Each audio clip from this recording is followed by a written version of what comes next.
Halo semuanya, nama saya Disa Putra. Saya dari kelas 12 IPS 4, nomor absen saya 4.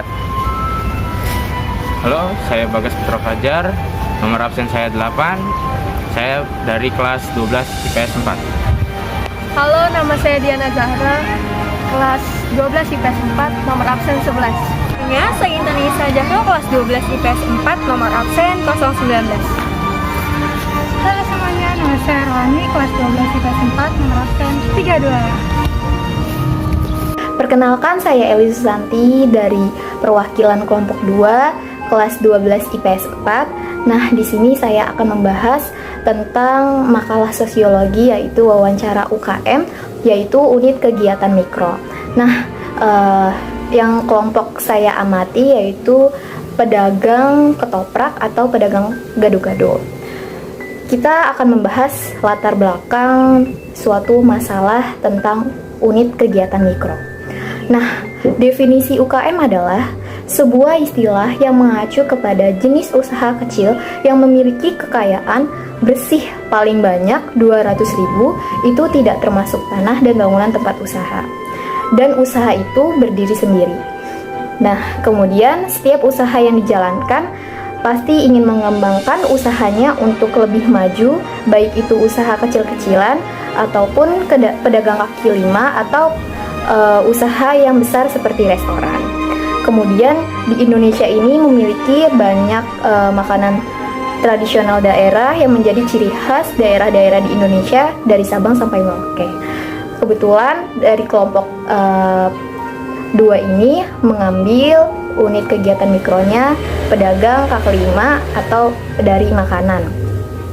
Nah, kemudian makanan Indonesia ini yang telah kami wawancarai, kenapa sih kami mengambil makanan dari Indonesia? Karena ini akan merupakan aset bangsa Indonesia yang perlu kita lestarikan, yang perlu kita kenalkan kepada masyarakat luar agar bisa lebih menghargai, dan ini loh kita membantu pedagang-pedagang yang ada di sekitar kita.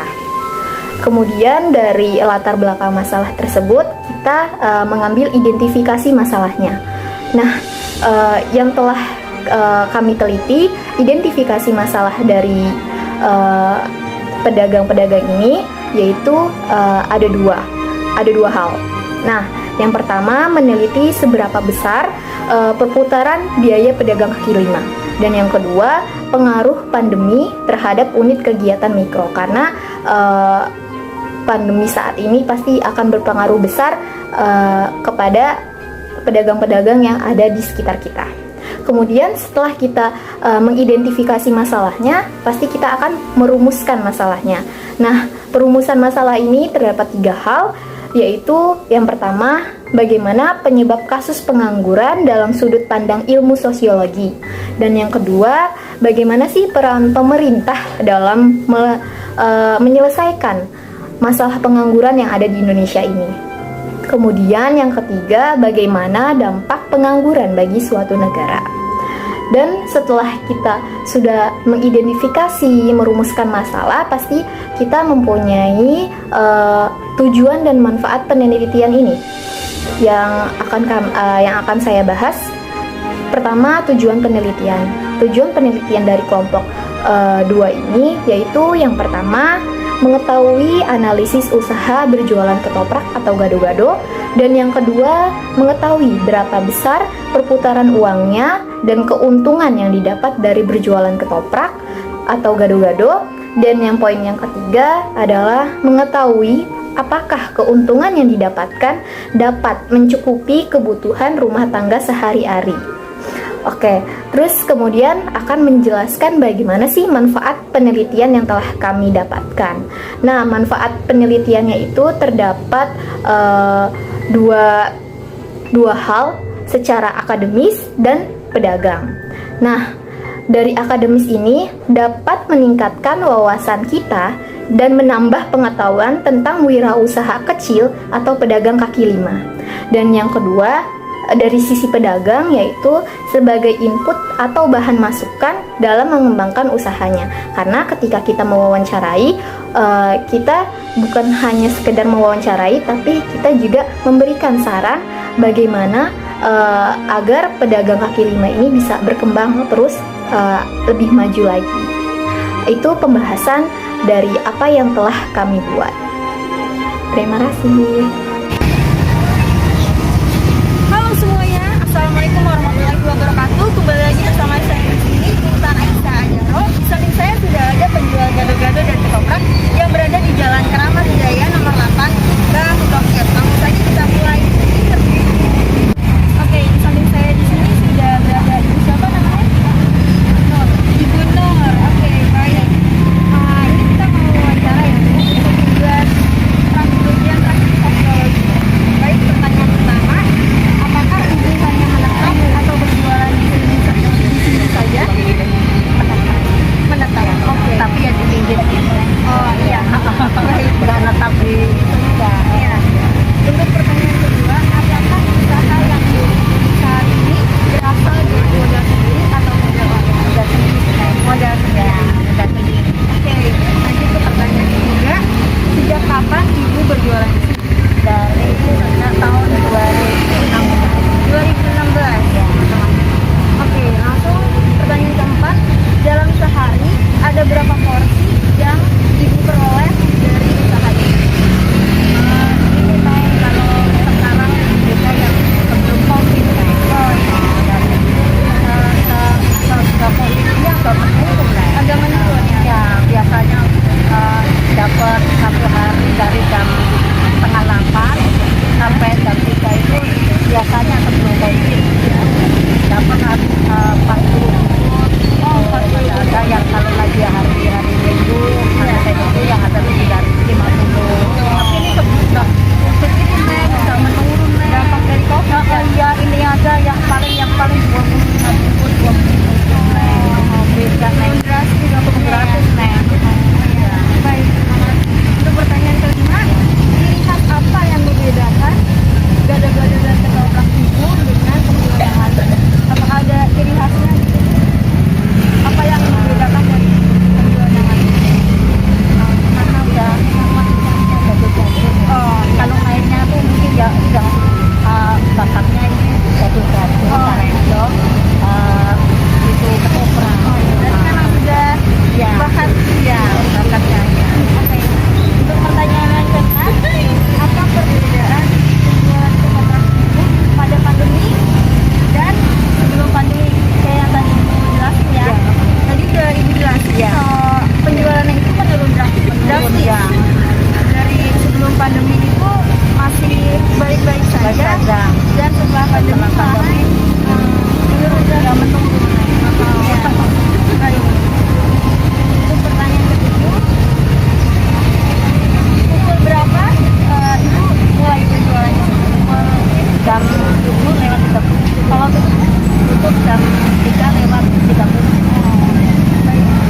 Untuk pertanyaan ke-8, apa suka dan duka ibu sama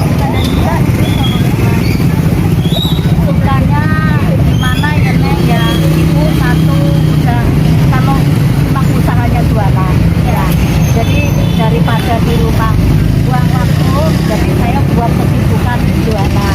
Senangnya ya kita sambil keluar ya, keluar kita pikirannya nggak terlalu jenuh. Kalau di rumah kalau jualan kan melihat pemandangan ya, itu enak, jadi luasnya enak, kayaknya tenang.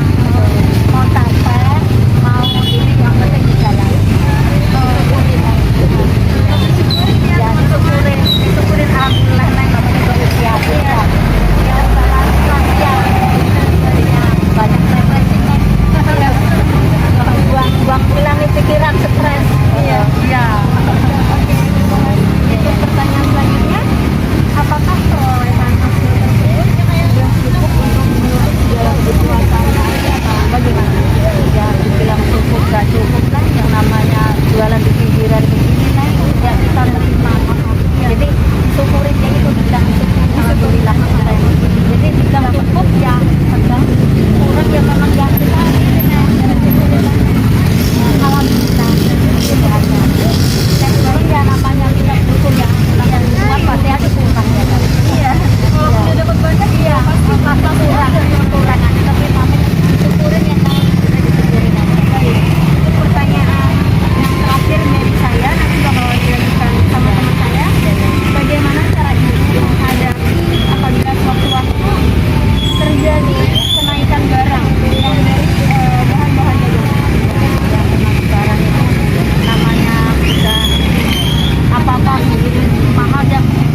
wawancara dari teman saya, Intan Aisyah. Saya sendiri bernama Rohani, 12 IPS 4, ingin mencari ibu ini. Oke, baik Ibu. Bagaimana? Sudah berapa lama Ibu berjualan di sini? Ya sekitar 7 tahun, 2016 Neng. Oh, Ya. ya. Terus biasanya siapa saja yang membantu Ibu untuk berjualan? Ya sendiri, cuman paling-paling ya nggak tiap hari dibantu anak ibu, tapi Oh, seminggu sekali. Kalau saya kerja Neng, anak ibu nggak dibantu sendiri. Terus Ibu jualan di sini. Iya. Biasanya ramai pengunjung pembelinya pada hari apa, Bu? Ya biasanya mah hari Minggu Neng. Ya, Oh. adanya tahu sendiri begini Iya. Neng. Pokoknya selagi COVID Neng, selama COVID begini Neng. Ya begini kan ya inilah Neng. Ya namanya jualan di pinggir jalan begini nih Neng. Oh, berarti sepi ya kadang. Ya begini Neng. Ya alhamdulillah lah disyukurin lah Neng. Ya. Terus selama berdagang ketoprak tadi Gado-gado, ya, gado-gado. apa saja pengalaman yang Ibu alami? Lagi sebelum jualan mah kerja Neng. Iya, terus? Ya kerja udah keluar 2015 ya sekarang jualan warisan dari orang tua. Suruh jualan gado-gado, karedok, ketoprak ya.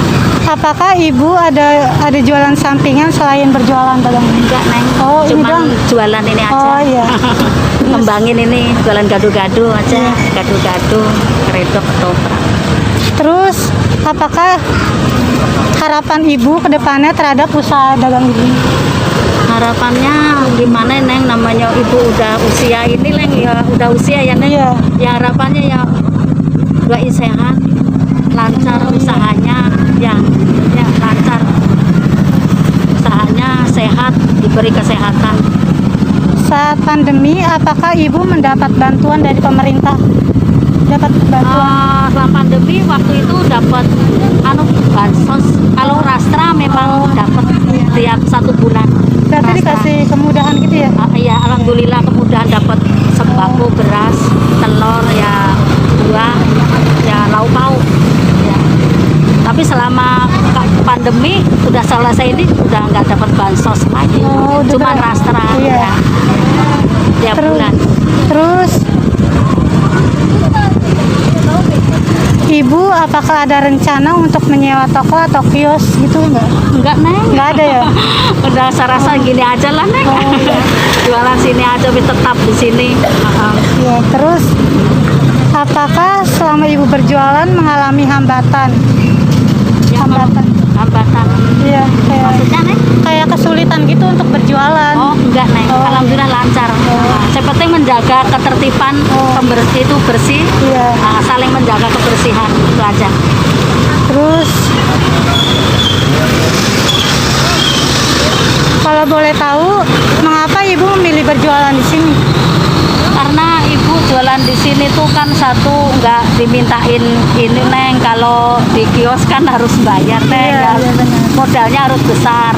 Karena ini ibu jualan kecil-kecilan Neng, jadi nggak mampu bayar buat kios Neng, jadinya numpang di pinggir aja taman. Iya, benar. Ya. Terus kalau boleh tahu, Ibu asli warga kota Jakarta atau pendatang baru ya di sini? Kota Jakarta. Oh, asli ya berarti? Ya. Aslinya enggak, Aslinya? orang Jawa. Oh, Jawa. Terus tinggalnya di Jakarta. Oh, iya. Ya. Terus untuk minyak goreng nih, kalau kayak goreng bahan-bahan, Yang Filma yang Oh. minyak itu Bimoli iya. gitu. Yang literan. dalam penggunaannya Ibu pakai berapa kali? Kalau 2 liter tuh buat 2 hari. Ibu selama berjualan, apakah ada resep khusus dalam biar enak gitu